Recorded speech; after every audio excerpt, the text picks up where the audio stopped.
trouble. Some of you teenagers right now, He's not very important to you right now. Y'all look at me. I'm looking at y'all eyeball to eyeball. Some of you right now, teenagers, He's not very important to you right now. But I'm going to tell you what's going to happen. Trouble's coming. He'll be more important. Y'all like this. Michaela, I'm going to pick on you just a little bit. Listen to me. He's going to be more important than that blue-eyed and blonde-headed young man. Boys, I seen her flutter right there. See, right now, some of you, a boy is more precious to you. Hey, some of you, your job is more precious to him. Some of you, your money is more precious than him. But listen to me, all of those things are subject to change. But He's not. He says, I am the Lord. I change not. We can delight in His Word. We can delight in His promises. I'm so thankful. Brother Don, sometimes that's all I've had to hold on to was His promises. He said, I'll never leave you nor forsake you. Boy, that's a promise we can take home to the bank. But I want to close with this, and I'm going to quit. I'm going to wrap it up. I'm going to give you this illustration. And I want you, when I give it, to ask God, the Spirit of God, to use it in our hearts and lives. We can delight in His presence. He's real.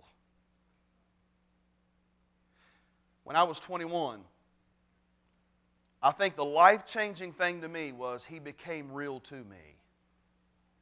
He just wasn't someone that I trusted as a 5-year-old boy and said, now, Lord, I know You've saved me, but I never lived my life like He was real. But at 21, trouble brought Him real to me, Brother Cobby, Miss Linda. Brought Him real. I want to give you this illustration. There was a family, good Christian family. Mama and Daddy, a young boy, about 5 years of age. I'm telling this story coming from the father, a personal testimony. And said the mother took ill and she died suddenly. I mean, within a night's time, she was gone. 5-year-old boy. No doubt the daddy was brokenhearted and broken. And he made the decision. He thought about it and he prayed about it. He said, I think it would be best for my son not to know it. He said, I'm not going to let him go to the funeral. I'm not going to let him go to the visitation. He said, I'm not going to let him go to anything. He said, because I think that would mar my son at the age of 5. So that was a decision he made. Now, whether I agree with that or not, that's a decision he made. After the funeral, after everything was done, he went to go get the boy.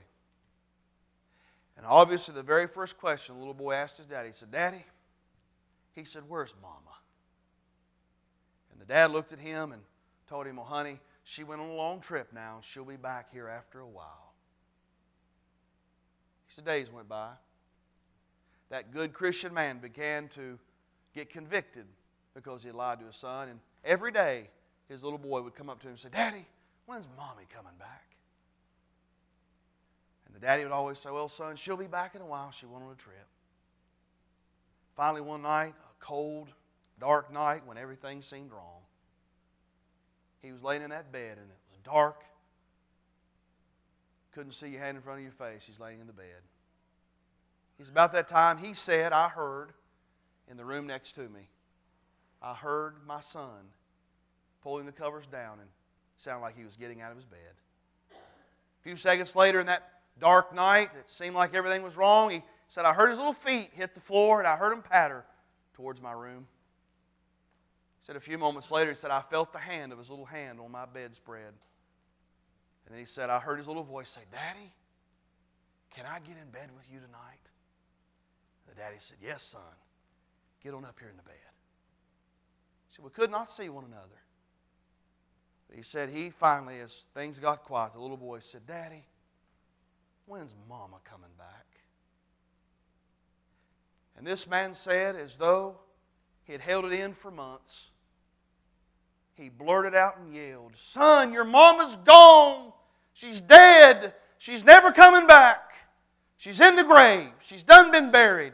She's not coming back, son. And he said it so harsh, with very little compassion. And the little boy began to wail. He began to weep. It frightened him. It scared him. And of course, dealing with the thought, knowing that he was never going to see his mommy again, laying there in that bed in the dark beside his daddy.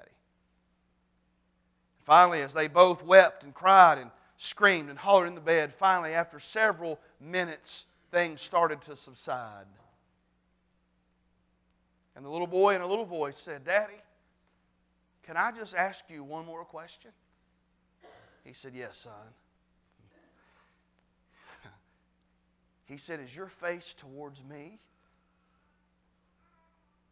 He said, "Daddy, is your face, are you laying in that bed, is your face towards me?" And that man said, "Yes, son, my face is towards you." And that little boy said, "Good.